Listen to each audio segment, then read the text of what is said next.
Welcome to Radicards TV. I'm your host Patrick, and today we've got a special guest, Mr. Tanner Jones. Some of you might know him as, is it Moushi? Mushi. Moshi on the forums, his forum handles, and he runs tanmanbaseballfan.com. You can also find him on Twitter at tanmanbbfan, and he's a very well-known Jose Canseco collector. So Tanner, thank you for taking this opportunity to sit down with me and share a little bit about what you collect, why you got started, and just really talk about your collecting habits and what you do. Well, thanks for having me. I appreciate you having me on. And it's kind of funny you said Moushi. It makes me wonder how many people online are actually saying, there goes that Moushi again. It's like, no, it's not Moushi, it's Mushi. But yeah, thanks for having me on. Yeah, Tanner, it's my pleasure. Really, truly is. Let me ask you. I always ask my guests this. How did you find out about Radicards? Well, it's kind of funny. I'm sure I've probably seen your name throughout the years, but what's interesting is probably about a week or so before you contacted me for this interview, I actually stumbled on your site and I saw some interviews that you did, and I go, man, this guy's really good. I like what he's doing here. And then all of a sudden, sure enough, a week later, an email pops up in my box, or I think it was actually YouTube. I go, oh, that's kind of cool. So, that's probably the first time that I really remembered the name Radicards was just from, a week before when you contacted me. Awesome, awesome. I know you've written some really excellent, very informative, educational, lengthy posts on various forums. I remember seeing one about a set that I wrote about, the 1996 Ultra Hitting Machines Gold Medallions, how it would cost you $42,000 to put the set together, Yeah. had you pulled them out of packs. And you backlinked that article into that article that you wrote. That's right. I remember that now. Yeah. Uh-huh. I remember writing that post because I had just finished the set, and it took me about 3 years to complete. And I remember it was an ambitious feat, but I remember being excited about finishing it. Yeah, for sure. Now, I do have a question. I know that this is actually supposed to be an interview about me, but I do have a question for you here. Sure, yeah. Uh, I saw that on your site you have a 96 Home Run Kings Ultra. What was it? It's like a redemption card, gold medallion of Frank Thomas. Yeah. But it's the exchange card. Right. Uh, how did you get that? I've never seen a Canseco version of that before. Is that like top secret kind of information, or can you share with me and everybody else how you got it? Yeah, well, that one. Okay, so I don't know factually if all the players in the set exist with the redemption gold medallion parallel. Okay. I can't say with any degree of certainty, but with Thomas, I think that with that one, I just waited for a long time for it to surface on eBay. I had found two of the non-redemption version gold medallion of that, which is still a very difficult card. The regular wood back finish with like the set normal subset insert set back. I found two of those at a shop in Southern California when I was living there, and I bought both of them just because they're so rare. For sure. But the redemption, I don't know. I haven't seen other players, but then again, I haven't been looking, so I don't know if a Canseco does exist. I would keep it on your checklist though, just in case. Fingers crossed, Right? yeah. So the five versions of that card, right? You got the base, you got the base gold medallion, you've got the promo, which is like sample card, and then you got the two redemptions, the base redemption and the gold medallion redemption. Those are the five that make up the five, and it's kind of a hefty feat to get all five versions. And the last one for me being that redemption gold medallion, because I think that is the most elusive of the five. I don't think they had. Did they have a sample for every single player, or because I don't think I've seen a Canseco version? And again, I can't say with any degree of certainty if there was a sample for other players. Okay. I look out for stuff like that occasionally, but I haven't really looked for samples for the Home Run Kings for '96. One of my favorite sets, by the way. I think '96 Ultra was maybe my favorite installment of all the Ultra releases. Yeah, for sure. And I really enjoy the Ultra inserts altogether, especially the '90s. And now that you mentioned the article that you did, I remember looking back on it when I mentioned it in my article. I remember saying, "Man, that's a really well written article." So I think you did a great job on that. Thanks, Tanner. I really appreciate that. Coming from you it's a real compliment. So thank you. All right. So I mentioned this before. You're a pretty well-known guy in this hobby. You're very enthusiastic. I really appreciate your passion myself. You're known for custom cards, for extensive blog posts. on the various. You're kind of all over the hobby in the forum area. You're a very ambitious Jose Canseco collector. Um, and finally, you were on the cover of Beckett magazine for spending time with Jose Canseco at his quarters. And Hmm. you've basically gone kind of viral in this capacity, which is just fascinating to me. I think it's great. What's been one standout but less than obvious memory of all those achievements? And finally, beyond that, can you share the process for how you were able to arrange that meeting with Jose Canseco? Sure. Yeah, it was really crazy last year. There are a lot of things that happened. To start out with, what I did was I was actually driving home from a baseball card show, and I was just thinking, what can I do that's like really over the moon crazy, And so I was thinking, well, what if I could do like this private signing with Canseco, right? So I'm driving down 290, and I can't get it out of my head after that point. I was like, so what do I need to do to see if this is even possible? So I was like, well, he's got a manager, so I'm going to contact his manager and see what I can do. And so when I got home, I reached out to him. I said, hey, is it possible to do this? And he gave me a price which was frankly, out of my range. I just didn't want to do anything like that. But I contacted him again, and I said, well, what about for this amount of cards to be autographed? And he said, well, we can work with you a little bit. So ultimately, what I wanted to do is I wanted to have him autograph a bunch of my custom cards because I had a pile of cards I was just waiting for him to be signed. I didn't know if I was going to be sending them in the mail to some other, show that was happening in Nevada or what. And so I had this pile here. I also wanted to have him wear a bunch of jerseys because you know how Leaf and Panini and Topps, I'm sure too, probably have these where they're called player worn cards. So they're not really as good as the game used cards because the jersey pieces weren't actually worn in games, but the players did wear them. So, and that's cool for me anyways. I like that. So I was thinking, what if I can get a jersey from every single team that he signed with, have him wear them? I was like, I don't even know if he would do that, to begin with. So I was just like, I'm going to put a feeler out there. We'll see what he says. And so we went back and forth, and that was really kind of the first part of it where he said, yeah, it looks like that this can be a go. That's so incredible. He finally said, there's a couple times when he said, okay, let's go ahead and do this. He's going to be at this place, make some plans and get going. And so right when we were ready to go, plans changed. And it didn't look like it was going to happen for quite a while or at all. Rather, I was like, well, I think I missed my chance here. And then finally one day he said, okay, because actually what was going to happen at first was I was going to wait for him to come over closer to Texas for a signing because that's where I'm from. I'm in the Houston area. And then so when that fell through, because I think he was going to be in Laredo or something like that, I said, okay, well, what if we just go out to him in Nevada?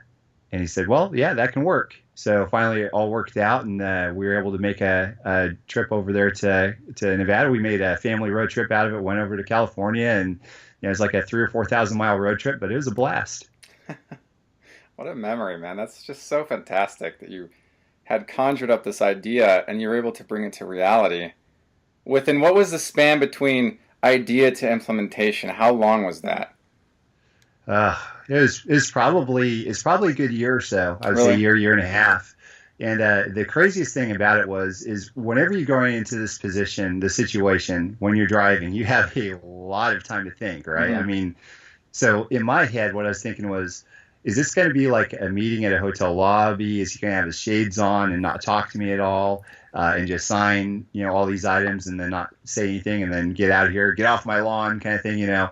And it didn't work out like that. Because when I was driving, I had a lot of time to really think about this, about what's going on. Is he going to just sign these items and then say, get out of here and not say a word to me? Was it going to be at a hotel lobby where there were going to be 20 other people that were around saying, hey, there's Jose Canseco. Can I get a picture with you? I'm like, I'm the one paying for this. Get out of here.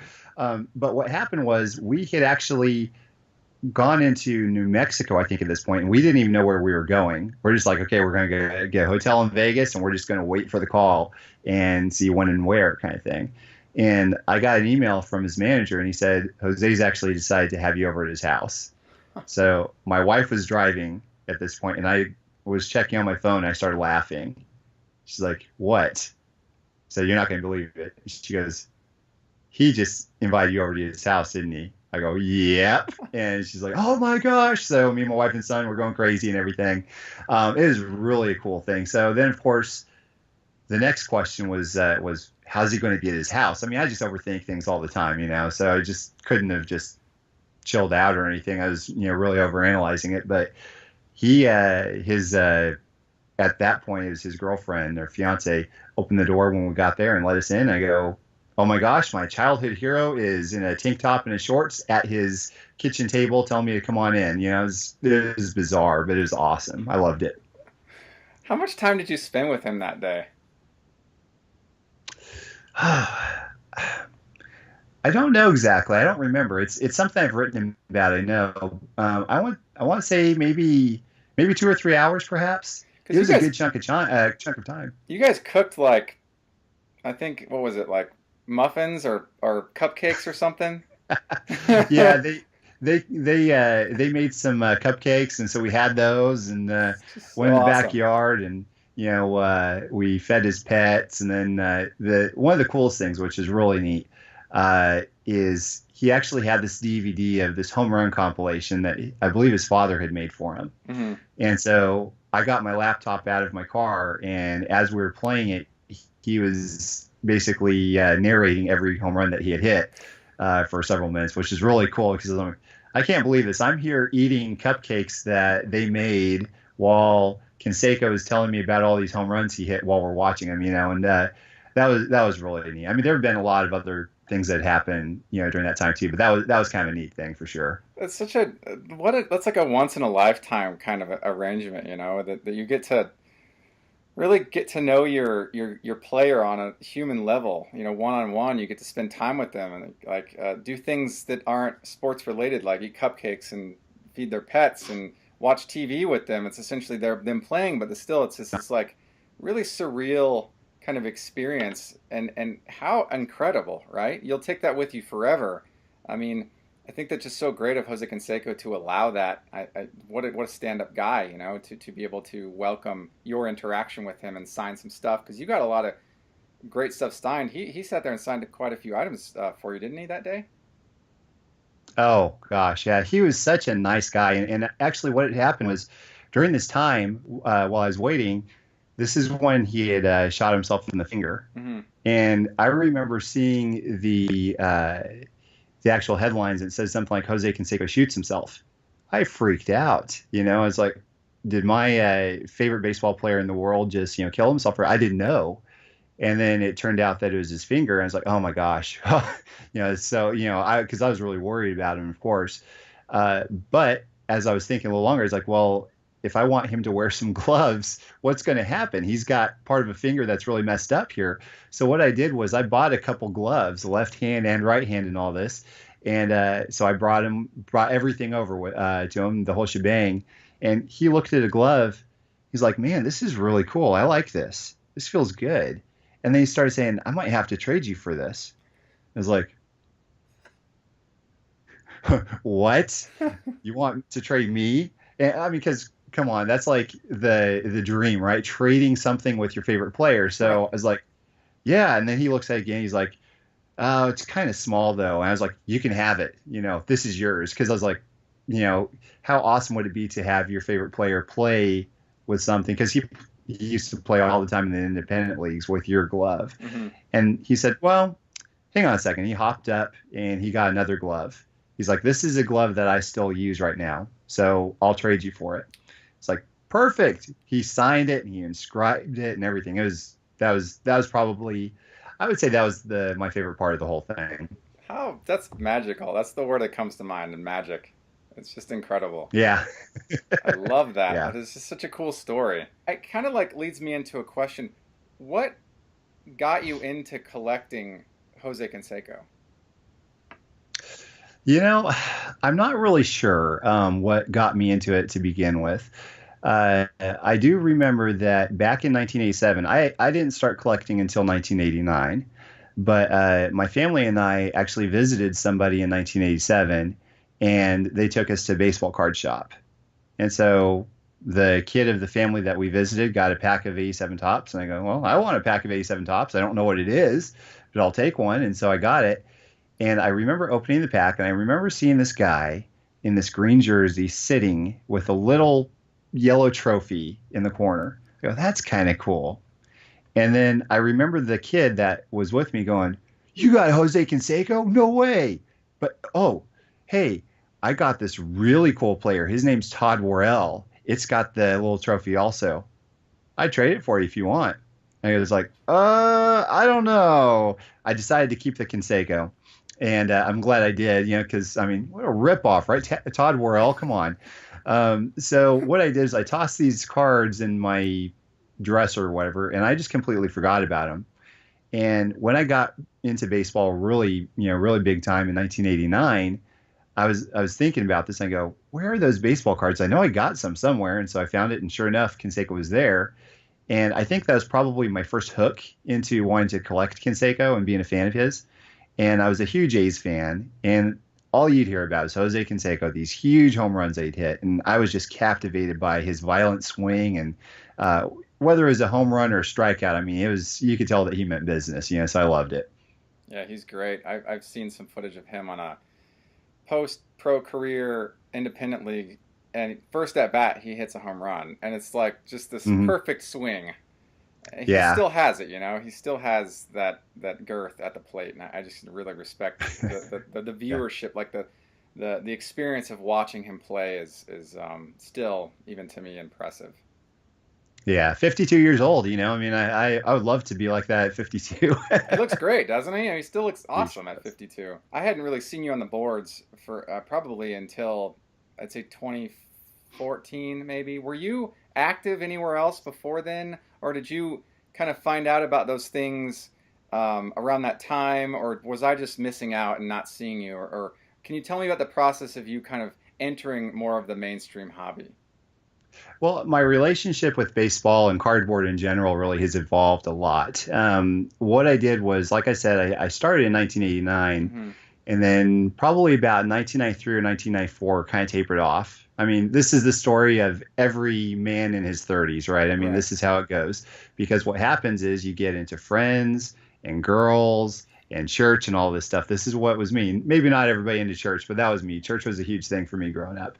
And I didn't actually get back into the hobby until probably maybe 2005, 2006, something like that. I mean, I was married at that point, and I still am married, by the way, but I'm just saying, 2005, I was married, had a kid, and I remember just like everybody else, whether it be baseball cards or GI Joes or Transformers, go, what about that hobby that I loved so much as a kid? And then, you look on eBay, you go, what are they doing now? They have these little pieces of fabric in the cards, and they're actually autographed as well from the packs. What is this madness?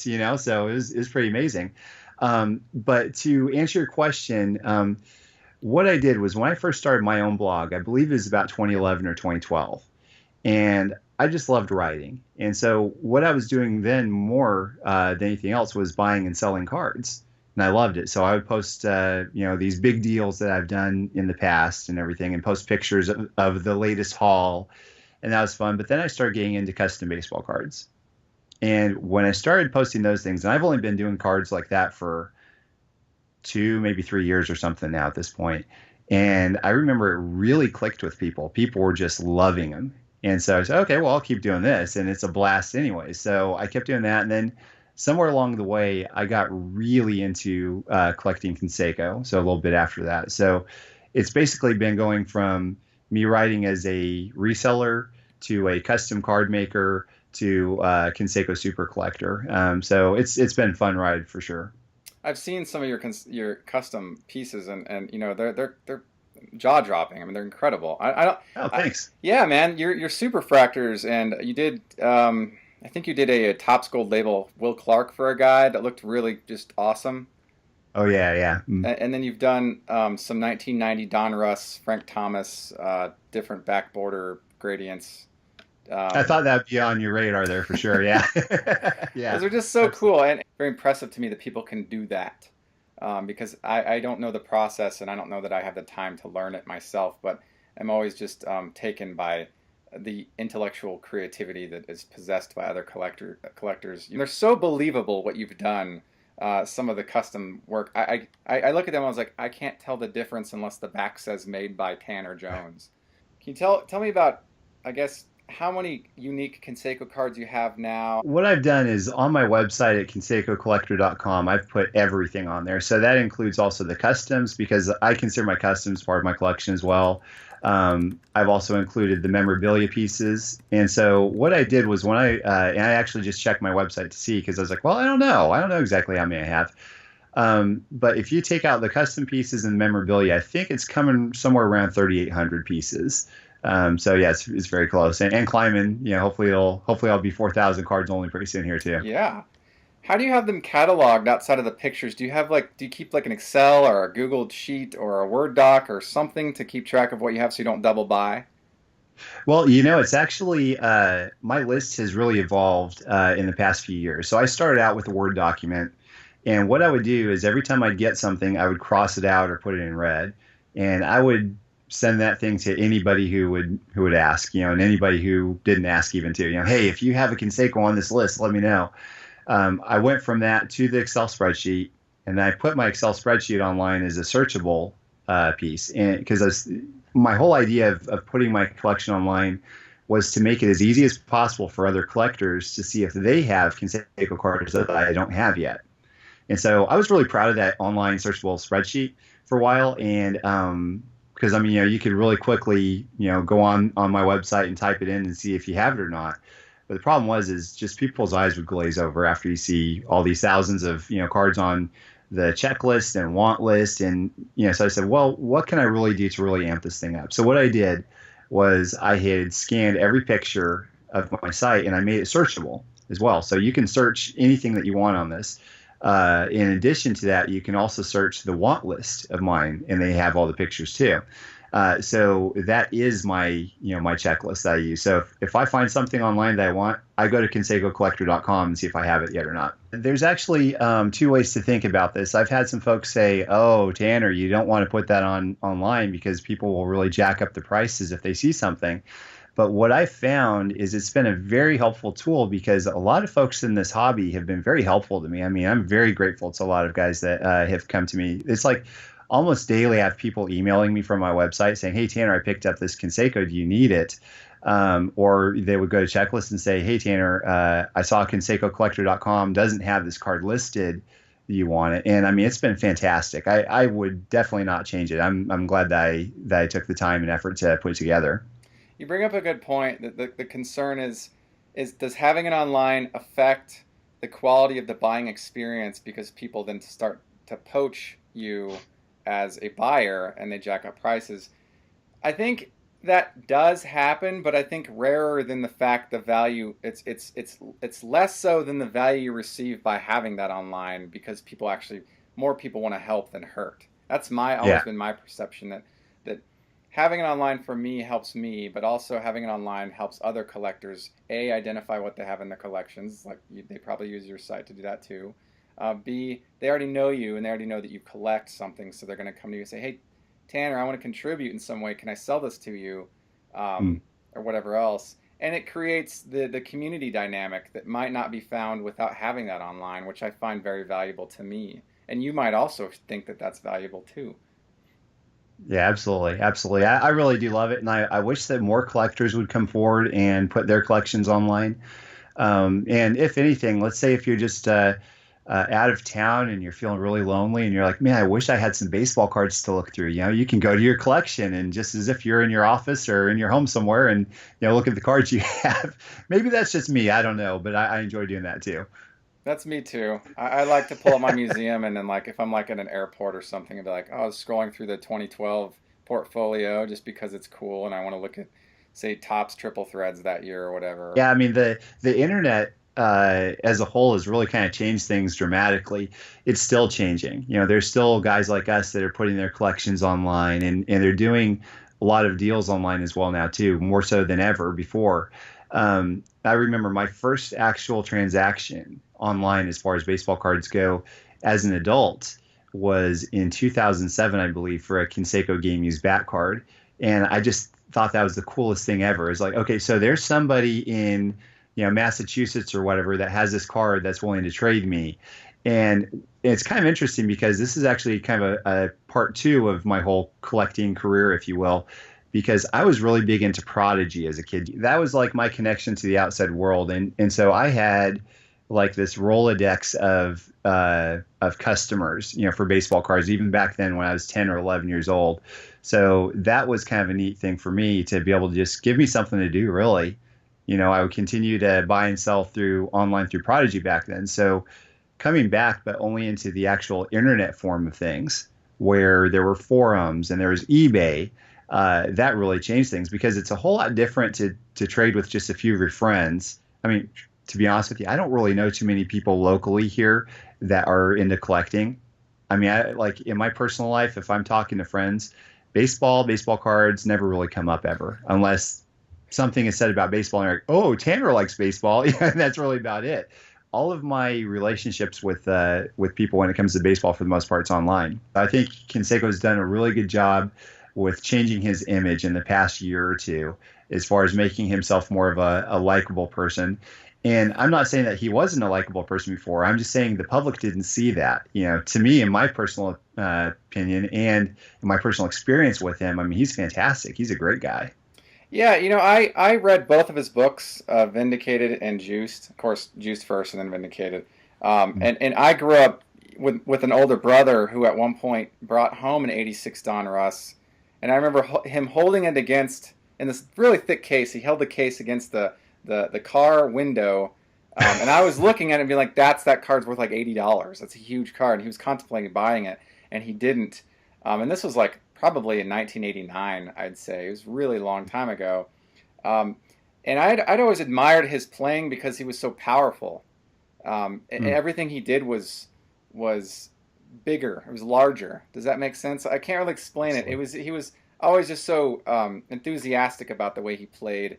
I always respected that. And he's been on so many different teams, and he pitched for a while. He has had a very colorful career. And once I read his books, I had even more respect for him because he has so much confidence in how he brands himself. And since the onset of social media, it's been easier to access Jose Canseco. I love how cards have a story behind them. Mm-hmm. So for me, I think a lot of people, and unfortunately, for better or for worse, I think I give off this vibe of this guy that's like this really obsessed with Canseco. I've got Canseco pajamas, and the posters are just wallpapering my office, and that's not the case. Keep in mind, I'm not going to show you around my office right now, so you can't see everything. Right. But I'm not like that really. I love collecting them, but it's just as much about the cards themselves. I love the fact that the 90 Donruss Aqueous or Aqueous, whichever way you want to pronounce it. I love the story behind it. I love the blue chips. I love the mirror golds and the crusades and all that. That's kind of where my true love is. It's not just Jose Canseco, it's the cards. And because Canseco is on these, it's like this perfect marriage, like this perfect intersection for me to collect. And that's why I'm so obsessive about it, I think. There's some degree of I guess marvel at elusiveness that goes with the rare stuff that we collect, right? So it's this kind of like infinite intrigue that we have with our collections and the constant thought involved in filling in the holes and doing the research to find something we need, which leads me to my next question. Can you think of some cards in your collection that you're still after that fall into this ultra elusive category? Yeah, well, as far as it's kind of hard to put any cards in that category of cards that are from 2015 or 2016, though I do have several that I really want from the past few years. But since we're talking about 90s cards, I for sure would say definitely the 96 Mirror Gold, the 97 Totally Certified Platinum card. That's another one for sure. Those two I've never seen, for sale before ever. I know a few folks that have them in their collections. But other than that, I just haven't seen them. So I love to get my hands on them. And what's interesting is my list of 90s cards that I really wanted, 80s and 90s cards, it's shrunk dramatically in the past year or so because these cards that I thought that I would never ever see have started surfacing. So I'm just kind of holding my breath and waiting for those other golds to come up here. That's great. Do you keep watches on certain types of cards on eBay? I do that for probably like 50 different searches for cards. Oh yeah, I want to make. I'm pretty big into keeping my eye out on for things on eBay for sure. So I wanted to see if you could showcase a couple cards. We'd love to see them. Okay, so this question kind of stressed me out a little bit because I looked on my website and go, what are my favorite cards? And I clicked on my favorites, and I've got them whittled down to 88 items. And so I was like, well, I've got them here, so I'll start showing off a few of them here. So yeah, so that's a 2015 Dynasty. It's a patch of the A's elephant back there. I think they did that perfectly. That's one of my favorites. And so here's another one here. Ooh, that's a nice one. So yeah, I love I've never seen the ones with the bat barrels where they have a piece of the logo like that. That's from a Cooper bat, so it's pretty slick. Here's a museum wood. Oh, those are so nice. This is the only wood museum card that he has. He also has two Allen and Gainer mini wood one of ones as well, which I have those too. So Nice. so far I've got all the wood ones. This is a nameplate. Ooh, wow, that's a nice one. Is that a one Yeah, of one as well? yeah. These are all one of one so Okay. far. Yeah. Okay. So the Gypsy Queen button autograph. Oh, I like that. Gypsy Queen's done a really bang up job with their product. Oh, for sure, for sure. So last but not least, this is one that I really love. I love the bat knob, Oh, the wow. signature, the picture, and all that. Yeah. Beautiful. Yeah, you know what? I'm always just blown away by Batnop cards. Those are so incredible. And Yeah, yours for has sure. 33 written on the bottom. That's just it's like perfect. Cherry on the top, right? I've got some 90s stuff here, which, look, I love 90s cards. 99 Fleer Brilliance 24 karat. That's a very elusive card. Yeah, it's beautiful. The problem is, like with this camera, I don't think you can see how it refracts light. Hmm. Of course, here is the Crusade. Go further. There you go. That. Love Crusade Red. This is a Ultimate Victory one of one without the Oh, serial number there. Aqueous. oh yeah. I love that card. The last card that I have to tell you about this is it's this one here. Tell me about that card. Yeah, it's a 1989 Topps gold border All-Star Canseco. I've never seen another one before. It was graded initially, but the guy before me cracked it out of the case. I don't know why, but anyways, I don't really like the cases either personally. I mean, I would rather everything, but when it comes to that card, I would have liked to have kept it in the case. Sure. But yeah, apparently, from what I understand, it came from Topps Vault, and it was on a sheet of gold bordered as a test run for 1989 Topps. And that is probably one of my favorites ever from like the 80s there for sure. Now, does that have a blank back like the normal Topps Vaults do? Nope, Oh my gosh, it's the actual 89 Topps back. Wow. regular back. Of the cards that you have, Canseco, can you think of one or two that were the most, you don't have to, don't quote prices, but most expensive, like biggest feats financially? There are two cards that have been very elusive to me. It's the 1988 Topps Cloth test. I'm sure you probably know about Is that. that the one with Um, he and McGuire? that's right. That's right. So it was an experimental card, and the 1989 Leaf Blue Chips card. So those are two I've never seen for sale anywhere. I know of some folks that have them, but I mean, you could offer them five times the price and they wouldn't take it. They're just really cool cards. With the 89 blue chips, there's a Leaf and a Don Russ.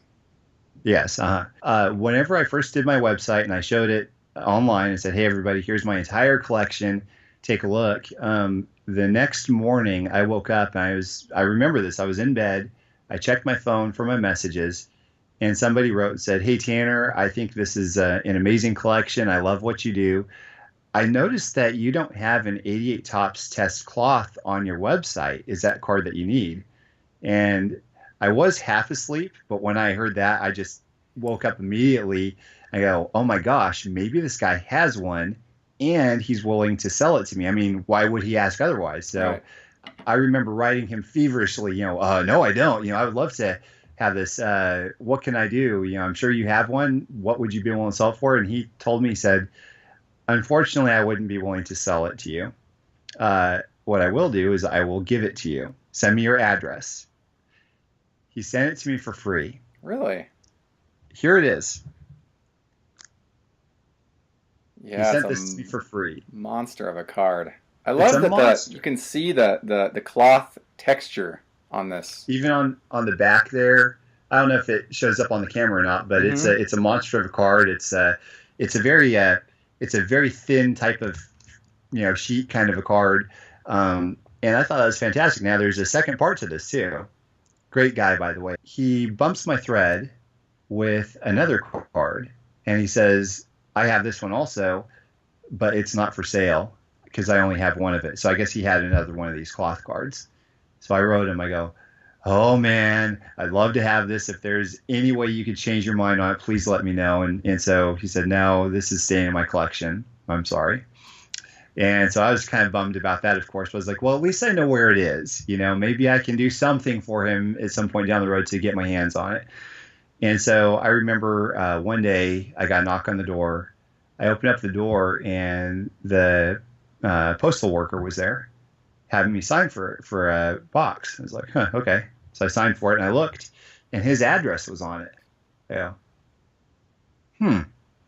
Well, okay. So I opened it up, and here's what was inside. Oh, wow. You did get the Leaf version. Whoa.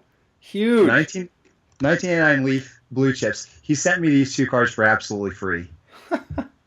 I mean, I am forever in debt to him, but I mean, it's just because it's not just the fact that they're two like high value rare cards. It's so much more to me than that. I mean, these are, you know, key pieces of my collection. I mean, I've been looking for them forever.